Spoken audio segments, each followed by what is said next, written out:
тоҷикистон дар соли 2021 ба афғонистон 1,5 миллиард киловаттсоат барқро бо қимати 4,67 сенти амрикоӣ мефурӯшад.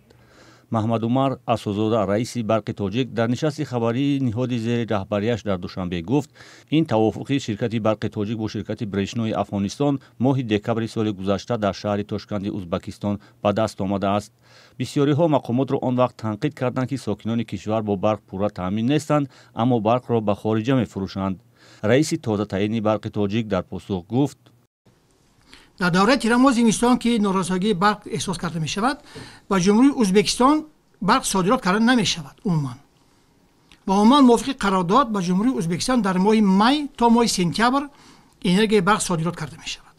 ба ҷумҳурии Афғонистон бошад, дар тӯли сол амалӣ карда мешавад, содирот карда мешавад нерӯи барқ, аммо дар моҳҳои май то сентябр ҳамчунин дар ҳаҷми зиёд то 400 мегаватт ва инчунин дар давраи тирамоҳ зимистон ки чӣ гуна ки ман айни замон ин шабу рӯз миқдори барқи содиротшаванда ба ҷумҳурии Афғонистон то 40 мегаватт ташкил медиҳад, ки ин ҳам бошад барои нигоҳдории он низоми он хатои интиқоли барқ.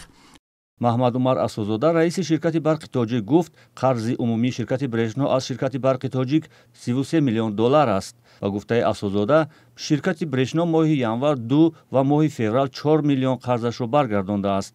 ҳамзамон масъулони ҷамъияти саҳомии шабакаҳои тақсимоти барқ гуфтанд, сокинон ва корхонаҳои дохилӣ аз ширкати барқи тоҷик 3 миллиарду 316 миллион сомонӣ қарздор ҳастанд. аз аҳолӣ 1 миллиарду 384 миллион сомон. дар ин ҷо акнун қарзе ки аз пеш омада истодааст, яъне ки алюмини тоҷик, ширкати алюмини тоҷик 459,4 миллион сомон. ин дар ҳолест ки қарзи ширкати барқи тоҷик аз нерӯгоҳи барқи обии Сангтуда-1 дар як соли 2021 тақрибан 500 миллион сомонӣ афзоиш ёфтааст. дар умум ҳоло қарзи ширкат дар назди нерӯгоҳи барқи обӣ ба беш аз 2 миллиард сомонӣ расидааст. нерӯгоҳи барқи обии Сангтуда-1 корхонаи муштараки Тоҷикистону Русия аст. қудрати нерӯгоҳ 670 мегаватт дар як солро ташкил медиҳад.